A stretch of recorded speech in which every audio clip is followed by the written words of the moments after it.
Ladies and gentlemen, I am driving Fenton's son, aka Zygreen, aka Zypoppy, his new Acura Integra Type S that he just bought 2 weeks ago.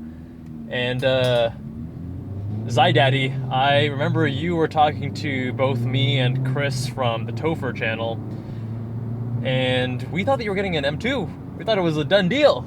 Yeah, that obviously didn't pan out. Do you want to know the backstory of why I got this? Please, I'd love to know. Yeah, so obviously with the BRZ, oil starvation issues, and just the simple fact that I had the car a year and a half, just getting kind of, car ADD, trying to experience something different, a little bit, maybe, well, M2 competition, right? That was the car I had my sights set on.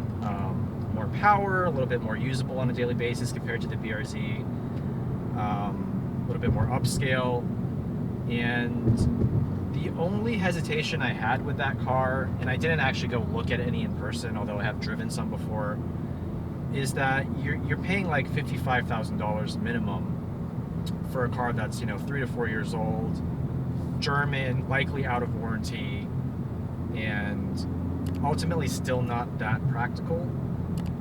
And yeah, compared to this is way more practical. 4 seats, lift back, a lot of storage. And not that practicality was my top priority. I still care. Yeah, you're Mr. S2000. Did you daily a S2000 for some number of years? I did, but I was a much younger man back then. Yeah, I was a child. Grandpa status.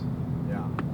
So, I don't know. After owning the BRZ, because I bought it brand new, the new car appeal was very strong. And I kind of wanted to have that feeling again of having something that was unmolested, brand new, full warranty, and I could kind of just turn it into whatever I wanted.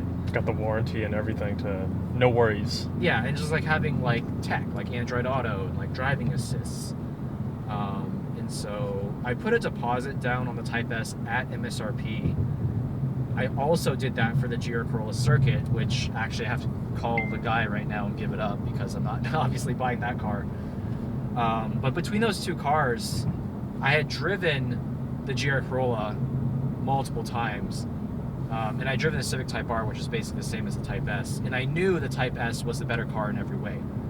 So when I got the call from the dealership to come check out the Type S in person, I drove it once. Toyota fanboy is going to be furious right now. But I was immediately smitten with a car as a daily driver.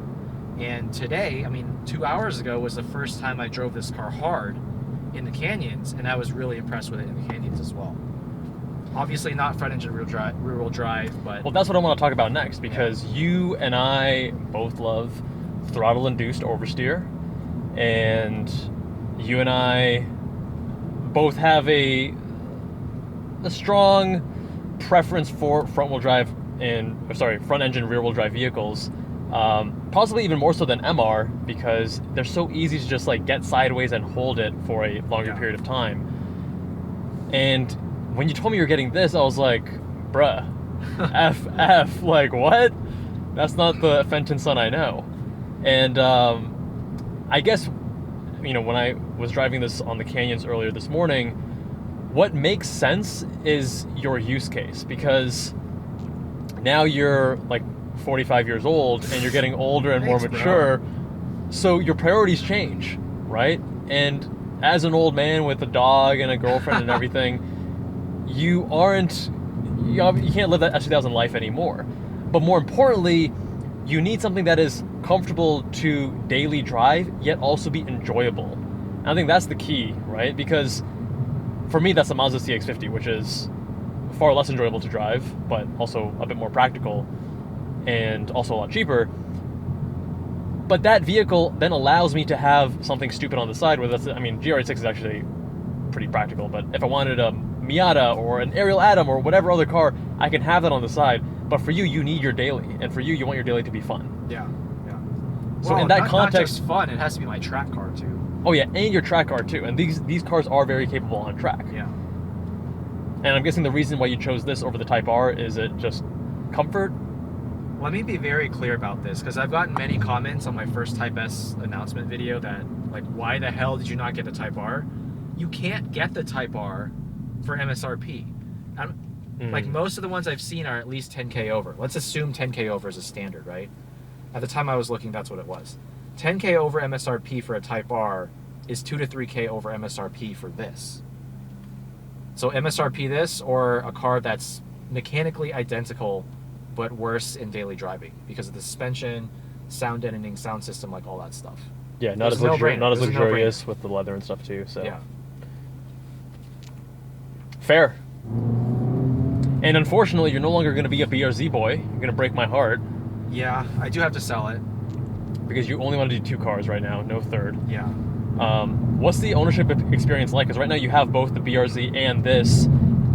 You know, as you're making that transition, what are your thoughts? How are you feeling? That's a great question. I think as a daily, this is better in so many ways. Like, the practicality part is obvious, right? But like, the things that people don't really talk about is the clutch uptake, the throttle response, the shift quality. Like, everything about this car feels much more dialed in for daily driving. It's much more predictable, linear, progressive, like all those buzzwords you want to use. This car is all of those things. The BRZ always had that sort of touchy throttle response with like on-off switch, yeah. And I know you can do like the that one thing to like fix the throttle mapping, but this car from the factory is perfect for daily driving. What do you not like about the clutch in the BRZ? I feel like the engagement point is a little bit wonky. It's probably more to do so with the throttle response than the clutch, but those two things combined, pulling away from a stop, especially on a cold start, was always a challenge in first gear for me. I think it took me a little while when I first got the vehicle to get used to it and get smooth with that. But yeah, I agree. Definitely a bit of a learning curve there. Yeah. What about actual driver enjoyment and engagement as you're puttering around town? Well, if I'm putting around town, I don't care about, driver engagement. Because you're not an idiot like me. Like, going to the grocery store, I will get the tail out going around a right-hander Sure. at a tail light. I will say, if I lived in Vegas like you, I'd do the same. But out here, there's people, pedestrians, cyclists everywhere. So like, more cops as well. Yeah, there's just no way for me to do that. Yeah. I'll go back to your comment about FF for a second. I agree. I'm still an FR junkie, and I still will be after I drive. You betrayed us. Hey, I still have an NSX at least. At least that's rear-wheel drive. True. But it's one of those things where I don't plan to keep this car long term. So I get to experience like a completely different drivetrain layout for a number of, let's say a year or 2 years, maybe 3 years at most. And then I move on to the next thing. I mean, life's short. I don't have to have the same type of car or driving experience. Dude, you getting this actually made me reconsider my GR86. I'm like, dude, life is short. I've had an FRS for 9 years and now a GR86 for 1 year. I'm getting the Amira. Hopefully, they said it was going to be this fall, but that's not going to happen. Hopefully, spring of next year.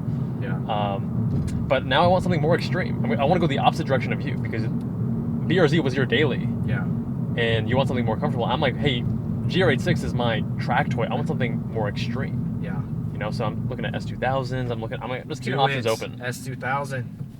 I do like Eric's S2000 is, oh my god, it was Yeah. so well dialed in. The other thing is that the driver assists are fantastic. My Mazda CX-50, as an example, does lane keep but not lane centering. Yeah. This does proper lane centering, and it has radar guided cruise control, even though it's a manual transmission. So you're really not really sacrificing much there, and it makes the monotonous highway driving so much more enjoyable and just less stressful and less annoying. Yeah. One other thing I'll comment on is my car has radar guided cruise control as well, and sometimes it gets a little bit too touchy, and it'll just slam on the brakes if a car comes in front, or if you change the distance on your, you can control the distance on your radar guided cruise control, Right. the follow distance. And this one does not have that issue. This one's a lot smoother, it's a little bit more dialed in, and I know that I would use this like every time I was on the highway, for sure. Yeah. It's the first thing I do when I get on the freeways. I just turn all the systems on, like literally everything. I think the only couple of things, and I was telling you this earlier before we turned the cameras on, the only two things I don't like about this car for daily driving is, one, the seat.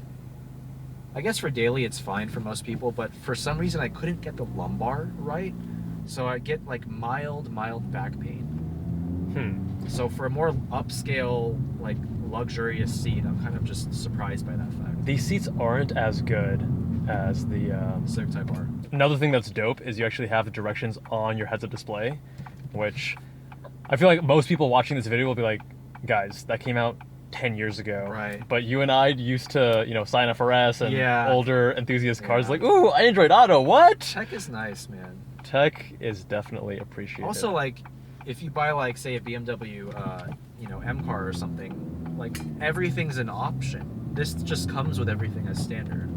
The Germans definitely nickel and dime you with Porsche being the worst offender. Like I was saying, the other thing that I don't love about this as a daily driver is the tire noise. There's quite a bit of it. Even though this has more sound deadening than the Type R, the tire noise on the freeway is definitely noticeable in this GR86. And FK8. Ooh. I like those colorful colors. Yes. But yeah, I think it's more due to the PS4S tires. So Yeah. once these tires wear out, I'll try something different. Well, my friend, congrats again on your new purchase. And in a Yes. stunning color, by the way. I love this blue. This was my top choice. Hell yeah, love it. Colorful cars for the win. No more black, white, grayscale stuff. And my friends, let us know. What do you think? Did Fenton make the right call by going with the Integra Type S? Or should he have gotten something else? Should he have stuck with his BRZ? Or do you forgive him for betraying the BRZ boys? Much love, my friends. Subscribe to Fenton's channel if you haven't already. Link in the description. Much love, and I'll see you all in the next one. BRZ boys.